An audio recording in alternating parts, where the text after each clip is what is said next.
மத்தேயு நற்செய்தி அதிகாரம் 18. திருச்சபை பொழிவு. யார் மிக பெரியவர்? அந்நேரத்தில் சீடர்கள் இயேசுவை அணுகி, விண்ணரசில் மிக பெரியவர் யார் என்று கேட்டார்கள். அவர் ஒரு சிறு பிள்ளையை அழைத்து அவர்கள் நடுவில் நிறுத்தி பின்வருமாறு கூறினார்: நீங்கள் மனந்திரும்பி சிறு பிள்ளைகளைப் போல் ஆகாவிட்டால் விண்ணரசில் புக மாட்டீர்கள் என உறுதியாக உங்களுக்கு சொல்கிறேன். இந்த சிறு பிள்ளையைப் போல தம்மை தாழ்த்தி கொள்பவரே விண்ணரசில் மிக பெரியவர். இத்தகைய சிறு பிள்ளை ஒன்றை என் பெயரால் ஏற்றுக்கொள்பவர் எவரும் என்னையே ஏற்றுக்கொள்கிறார். பாவத்தில் விழ செய்தல். என் மீது நம்பிக்கை கொண்ட இச்சிறியோருள் எவரையாவது பாவத்தில் விழ செய்வருடைய கழுத்தில் எந்திர கல்லை கட்டி தொங்கவிட்டு ஆழ்கடலில் அமிழ்த்துவது அவர்களுக்கு நல்லது. ஐயோ, பாவத்தில் விழ செய்யும் உலகுக்கு கேடு. பாவத்தில் விழுவதை தவிர்க்க முடியாது, ஆனால் ஐயோ, அதற்கு காரணமாய் இருப்போருக்கு கேடு.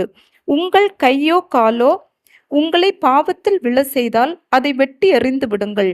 நீங்கள் இரு கையுடனோ இரு காலுடனோ என்றும் அணையாத நெருப்பில் தள்ளப்படுவதை விட கை ஊனமுற்றோராய் அல்லது கால் ஊனமுற்றோராய் நிலைவாழ்வில் புகுவது உங்களுக்கு நல்லது. உங்கள் கண் உங்களை பாவத்தில் விழ செய்தால் அதை பிடுங்கி எறிந்து விடுங்கள்.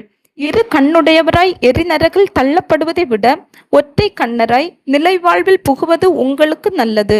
காணாமற் போன ஆடு பற்றிய உவமை. இச்சிறியோருள் ஒருவரையும் நீங்கள் இழிவாக கருத வேண்டாம். கவனமாயிருங்கள். இவர்களுடைய வானதூதர்கள் என் விண்ணக தந்தையின் திருமுன் எப்பொழுதும் இருக்கின்றார்கள் என நான் உங்களுக்கு சொல்லுகிறேன். ஏனெனில் மானிட மகன் நெறி தவறியோரை மீட்கவே வந்தார். இந்த நிகழ்ச்சியை பற்றி நீங்கள் என்ன நினைக்கிறீர்கள்? ஒருவரிடம் இருக்கும் 100 ஆடுகளில் ஒன்று வழி தவறி அலைந்தால் அவர் 99 ஆடுகளையும் மலைப்பகுதியில் விட்டுவிட்டு வழி தவறி அலையும் ஆட்டை தேடி செல்வார் அல்லவா? அவர் அதை கண்டுபிடித்தால் வழி தவறி அலையாத 99 ஆடுகளையும் பற்றி மகிழ்ச்சி அடைவதை விட வழி தவறிய அந்த ஓர் ஆட்டை பற்றியே மிகவும் மகிழ்ச்சியடைவார் என உறுதியாக உங்களுக்கு சொல்லுகிறேன். அவ்வாறே இச்சிறியோருள் ஒருவர் கூட நெறி தவறி போகக்கூடாது என்பதே உங்கள் விண்ணக தந்தையின் திருவுளம். பாவம் செய்யும் சகோதரர். உங்கள் சகோதர சகோதரிகளுள் ஒருவர் உங்களுக்கு எதிராக பாவம் செய்தால் நீங்களும் அவரும் தனித்திருக்கும் போது அவரது குற்றத்தை எடுத்து காட்டுங்கள். அவர் உங்களுக்கு செவி சாய்த்தால் நல்லது, உங்கள் உறவு தொடரும். இல்லை என்றால் 2 அல்லது 3 சாட்சிகளுடைய வாக்கு மூலத்தால் அனைத்தும் உறுதி செய்யப்படும் என்று மறைநூல் மொழிக்கு ஏற்ப உங்களோடு 1-2 பேரை கூட்டிக் கொண்டு போங்கள். அவர்களுக்கும் செவிசாய்க்க விடில் திருச்சபையிடம் கூறுங்கள். திருச்சபைக்கும் செவிசாய்க்க விடில் அவர் உங்களுக்கு வேற்றினத்தவர் போலவும் வரி தண்டுபவர் போலவும் இருக்கட்டும். மண்ணுலகில் நீங்கள் தடை செய்பவை அனைத்தும் விண்ணுலகிலும் தடை செய்யப்படும்.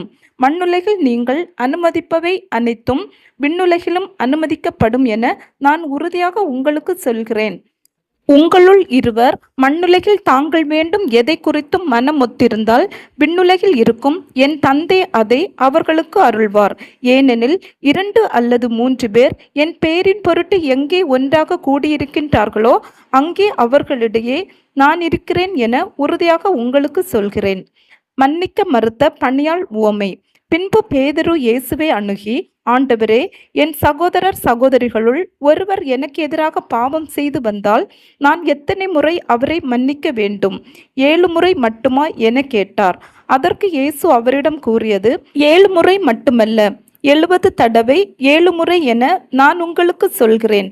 விண்ணரசை பின்வரும் நிகழ்ச்சிக்கு ஒப்பிடலாம். ஓர் அரசர் தம் பணியாளர்களிடம் கணக்கு கேட்க விரும்பினார். அவர் கணக்கு பார்க்க தொடங்கிய பொழுது அவரிடம் 10,000 தாலந்து கடன்பட்ட ஒருவனை கொண்டு வந்தனர். அவன் பணத்தை திருப்பிக் கொடுக்க இயலாத நிலையில் இருந்தான்.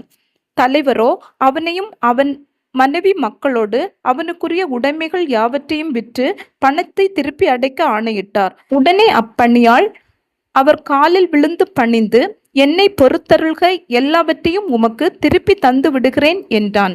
அப்பணியாளனின் தலைவர் பரிவு கொண்டு அவனை விடுவித்து அவனது கடன் முழுவதையும் தள்ளுபடி செய்தார். ஆனால் அப்பணியாள் வெளியே சென்றதும் தன்னிடம் 100 தெனாரியன் கடன் பட்டிருந்த உடன் பணியாளர் ஒருவரை கண்டு, நீ பட்ட கடனை திருப்பித்தா என கூறி அவரை பிடித்து கழுத்தை நெரித்தான். உடனே அவனுடைய உடன் பணியாளர் காலில் விழுந்து, என்னை பொறுத்தருள்க, நான் திருப்பி கொடுத்து விடுகிறேன் என்று அவனை கெஞ்சி கேட்டார். ஆனால் அவன் அதற்கு இசையாது கடனை திருப்பி அடைக்கும் வரை அவரை சிறையில் அடைத்தான். அவருடைய உடன் பணியாளர்கள் நடந்ததை கண்டபோது மிகவும் வருந்தி தலைவரிடம் போய் நடந்தவற்றை எல்லாம் விளக்கி கூறினார்கள். அப்போது தலைவர் அவனை வரவழைத்து, பொல்லாதவனே, நீ என்னை வேண்டிக் கொண்டதால் அந்த கடன் முழுவதையும் உனக்கு தள்ளுபடி செய்தேன். நான் உனக்கு இரக்கம் காட்டியது போல நீயும் உன் உடன் பணியாளருக்கு இரக்கம் காட்டியிருக்க வேண்டுமல்லவா என்று கேட்டார். அத்தலைவர் சினம் கொண்டவராய் அனைத்து கடனையும் அவன் அடைக்கும் வரை அவனை வதைப்போரிடம் ஒப்படைத்தார். உங்களுள் ஒவ்வொருவரும் தம் சகோதர சகோதரிகளை மனமாற மன்னிக்காவிட்டால் விண்ணுலகில் இருக்கும் என் தந்தையும் உங்களை மன்னிக்க மாட்டார்.